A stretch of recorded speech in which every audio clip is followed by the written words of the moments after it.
what it looks like for me today, right? Having a substance use disorder in remission for now, going close to 7 years and just living an amazing life. And so I did seek professional help, and I still do to this day. I'm proud to say that because it's part of my toolkit of being able to just thrive in life as a Black trans woman, as an advocate here, and it's one of the reasons why I'm also an HIV healthcare advocate.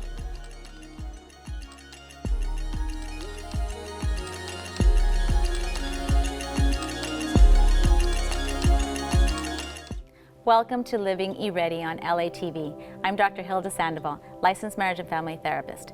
On this episode, we're talking about mental health, recovery, and habits for people living with HIV. Joining me are Jennifer. Hi, my name is Jennifer Rodriguez, and I'm a transgender recovery activist and founder of the Transgender Recovery Resource Center. And Mallory. Hi, my name is Mallery Robinson. My pronouns are she, her, hers, and I work as a transgender advocate and HIV healthcare advocate for LA.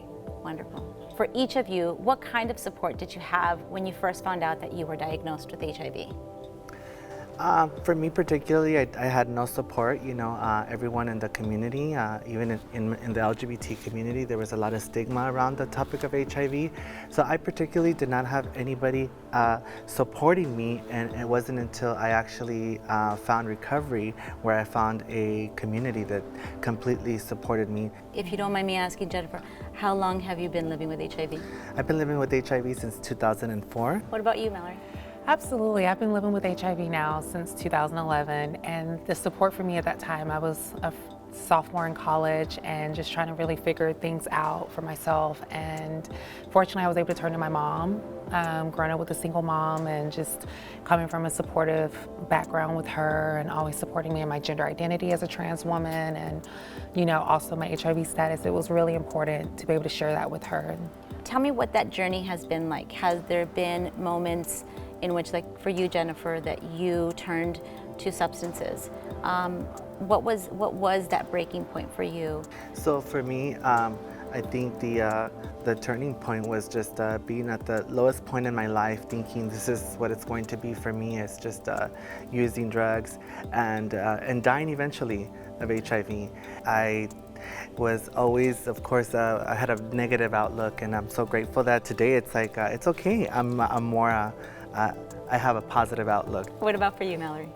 Yeah, really very similar in terms of just that pathway. It was so important for me when I think of my journey, being diagnosed in 2011 and just really trying to figure out what did that look like, especially coming from an Afro-Caribbean background. We are Southern Baptist. How do I disclose to extended family members? And what does that support look like? And for me, it was really important to just try to figure out how did I also navigate that in school too, because there's a stigma going to a Christian college in the South and just really this idea of what normal looks like. Was there a moment in your life that you just said, okay, this can't be it? Did you change the narrative at one point? I think when my HIV status was disclosed to my family without my consent, I ended up getting legal help. I found legal advice and legal representation, and that person happened to be a member of a 12-step program who helped me get into treatment and told me that perhaps I didn't have to continue living that way. Getting to that treatment center, was a challenge, but I just followed the direction because I think I was at a point where I'm like, okay, I'm ready to do something different. Coping with HIV has been difficult, especially as a young college student, navigating the world of college, but also now navigating a diagnosis. Can you tell us a little bit about that lived experience? Absolutely. It was very challenging, learning to live with HIV, learning to accept that this was a diagnosis that I couldn't change. Understanding, I remember once my mother was having a conversation with my father afterwards, and he asked her, I wonder who's gonna love our child. And I don't know why that always stuck with me all these years later, but part of this intersectionality that we have as trans people, as people of color, is also this HIV diagnosis. And when I think about trying to find love within myself, wondering if someone else is going to love me, the love of my family, all of that weighed on me mentally. And so I did seek professional help, and I still do to this day.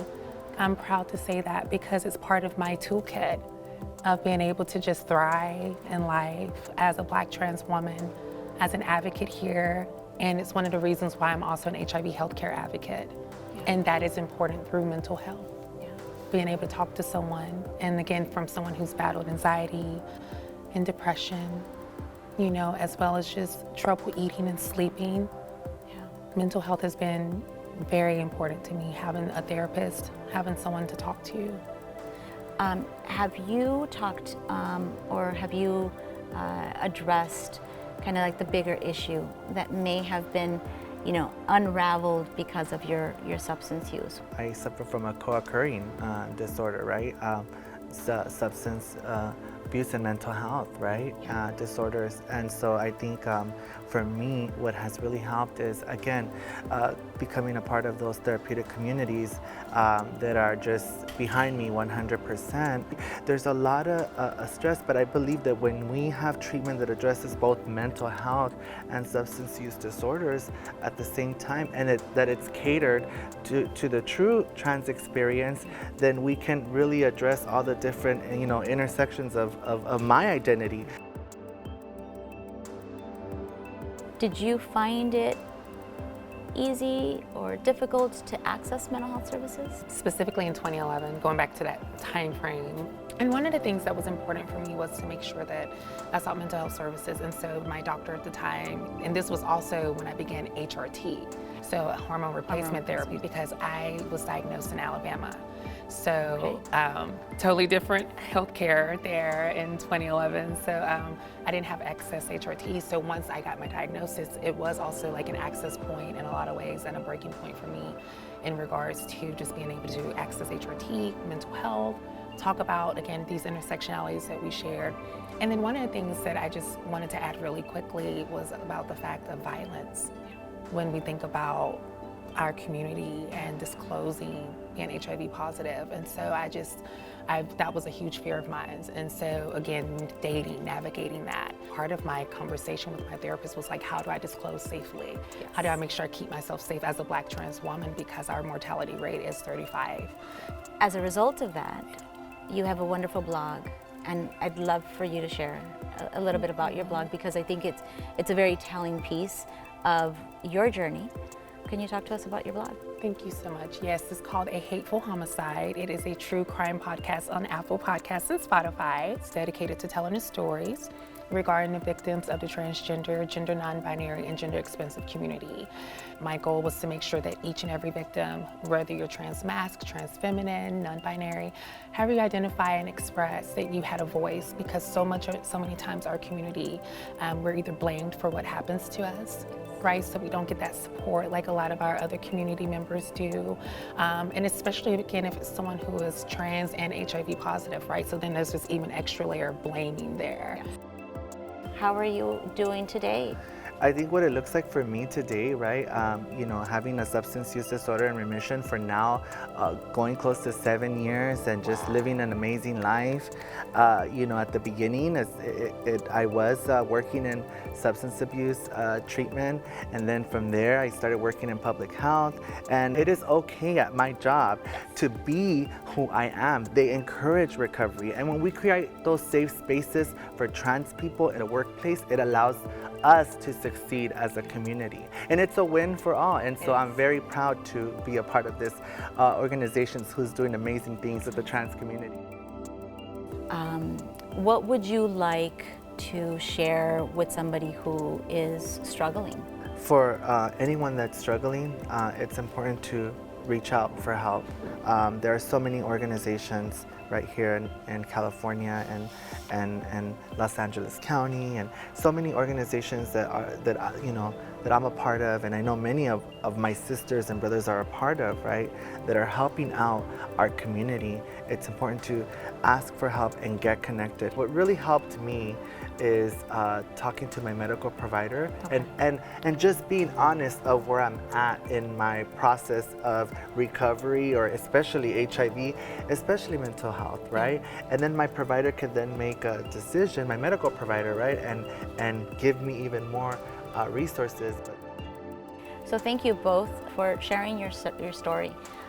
It's really impactful to not only share what your journey has looked like, but also you're giving hope to other individuals who may be going through something similar.